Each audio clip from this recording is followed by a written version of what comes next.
नमस्कार। आज हम भगवद गीता के एक बहुत ही चर्चित श्लोक पर बात कर रहे हैं। ये है अध्याय 1 श्लोक 40। हाँ, बिल्कुल। हमारे पास इससे जुड़े कुछ नोट्स हैं, कुछ विश्लेषण है और आज हम इन्हीं के जरिए इस श्लोक की थोड़ी गहराई में उतरेंगे। जरूर। दिलचस्प बात यह है, जैसा हमारे स्रोत भी बताते हैं, कि ये श्लोक युद्ध भूमि में खड़े अर्जुन की उस गहरी चिंता को दिखाता है। वो चिंता सिर्फ खून खराबे को लेकर नहीं थी। सही कहा।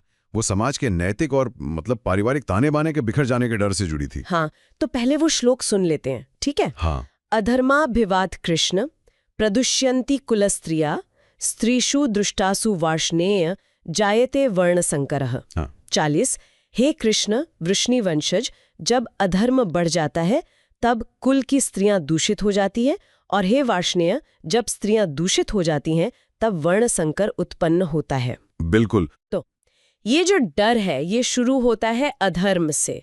तो इन श्रोतों में ये जो शब्द है अधर्म, इसे यहाँ किस तरह समझाया गया है? हाँ, देखिए, यहाँ सामग्री ये दर्शाती है कि अधर्म का मतलब सिर्फ कानून तोड़ना नहीं है। अच्छा। बल्कि ये नैतिकता, सदाचार और धार्मिकता का, आप कह सकते हैं, पूरी तरह से पतन है। मतलब अन्याय और अनैतिक व्यवहार का समाज में हावी हो जाना। और विश्लेषण ये दिखाता है कि जब ऐसा होता है तो इसका पहला असर वो परिवार की स्त्रियों पर पड़ता है। प्रदुष्यन्ति कुलस्त्रियः, इसका मतलब हुआ कि कुल की स्त्रियां दूषित या पतित हो जाती हैं। इसका मतलब क्या बताया गया है? क्या ये सीधे तौर पर स्त्रियों पर कोई दोष मढ़ रहा है? नहीं नहीं। देखिए, यहाँ विश्लेषण इसी बात पर जोर देता है कि श्लोक सीधे तौर पर स्त्रियों को दोषी नहीं ठहरा रहा। अच्छा, ये महत्वपूर्ण है। हाँ, बल्कि अधर्म के माहौल को, उसको मूल कारण बता रहा है। इसका मतलब ये समझाया गया है कि ऐसे माहौल में स्त्रियां अपनी नैतिक दृढ़ता खो सकती हैं, उनकी मर्यादा, उनकी पवित्रता उस पर आंच आ सकती है। और उस समय की जो सामाजिक सोच थी उसमें स्त्रियों को कुल की प्रतिष्ठा का प्रतीक, एक तरह से रक्षक माना जाता था। हाँ, हाँ। इसलिए शायद अधर्म का प्रभाव सबसे पहले उन पर दिखने की बात कही गई है। समझ गई। और फिर इसी कड़ी का अगला हिस्सा आता है वर्ण संकर। हाँ। तो क्या स्रोत ये मानते हैं कि स्त्रियों के पतन और वर्ण संकर के बीच एक सीधा और अनिवार्य संबंध है? श्लोक का क्रम तो यही दिखाता है ना, स्त्रीषु दुष्टासु जायते वर्ण संकरः। हाँ। यानी जब स्त्रियां दूषित होती हैं तब वर्ण संकर पैदा होता है। पर यहाँ वर्ण संकर का अर्थ समझना जरूरी है। ये सिर्फ अलग अलग वर्णों का मिश्रण नहीं है, जैसा कि शब्द से लग सकता है। तो फिर क्या मतलब है इसका? मतलब ऐसी संतान से है जिसे उस समय की व्यवस्था में अवांछित माना गया है। अवांछित? क्यों अवांछित? इसलिए कि माना जाता था कि वो सामाजिक नियमों या कुल की परंपराओं या फिर नैतिक मूल्यों का पालन शायद न करे। अच्छा, तो इससे अवांछनीय क्यों माना गया? इसके पीछे क्या डर था असल में?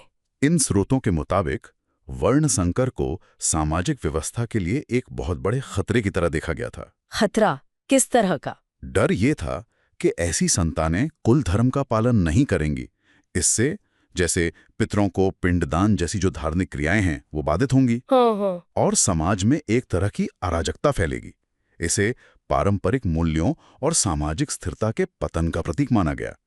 तो अर्जुन की चिंता असल में इसी सामाजिक विघटन को लेकर थी। तो ये श्लोक उस समय की सामाजिक सोच के बारे में क्या खास बात उजागर कर रहा है? ये दिखाता है कि उस दौर में परिवार, कुल की पवित्रता, वर्ण व्यवस्था और नैतिक आचरण, इन सबको समाज की नींव माना जाता था। बिल्कुल।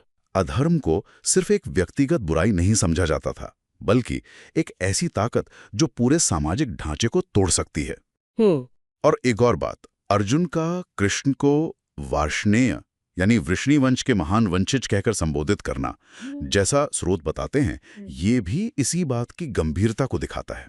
कैसे? कि कैसे एक इतना प्रतिष्ठित वंश भी अधर्म के प्रभाव से अछूता नहीं रह सकता। ये चिंता कितनी गहरी थी। हाँ। समझ गई। तो अगर हम इन स्रोतों से मिले विश्लेषण को मतलब सार रूप में देखें तो ये श्लोक एक तरह की चेन रिएक्शन दिखा रहा है। हाँ, बिल्कुल। एक क्रम है कि अधर्म फैलता है, फिर कुल की स्त्रियां नैतिक रूप से कमजोर होती हैं, फिर वर्ण संकर यानी सामाजिक व्यवस्था को चुनौती देने वाली संतानें पैदा होती हैं, और अंततः समाज का ढांचा चरमरा जाता है। सही। और यही अर्जुन की युद्ध ना करने की एक बहुत बड़ी दलील थी। हाँ, बिल्कुल। यही उनका एक मुख्य तर्क था। और स्रोत ये भी इशारा करते हैं कि इस श्लोक की गूंज एक तरह से आज भी सुनी जा सकती है। कैसे? आज के संदर्भ में? ये हमें याद दिलाता है कि किसी भी समाज में नैतिकता और सदाचार का स्थान कितना महत्वपूर्ण है। जब नैतिक बुनियादें कमजोर होती हैं तो उसका असर परिवारों पर और फिर पूरे समाज के ताने बाने पर पड़ सकता है, ठीक वैसे ही जैसा अर्जुन को डर था। वाकई ये सोचने वाली बात है, और स्रोत हमें इस पर भी विचार करने को प्रेरित करते हैं कि अधर्म के और क्या सामाजिक परिणाम हो सकते हैं, या फिर ये जो वर्ण संकर की अवधारणा है इसे अलग-अलग नजरियों से कैसे देखा जा सकता है। हाँ, ये भी है। एक सवाल ये भी मन में उठता है कि आज के दौर में हमारे समाज के जो नैतिक मानक हैं वो हमारी पारिवारिक संरचनाओं और आने वाली पीढ़ियों को किस तरह से गढ़ रहे हैं। शायद इस पर और गहराई से सोचा जा सकता है। निश्चित रूप से ये एक अहम सवाल है जिस पर विचार करना चाहिए।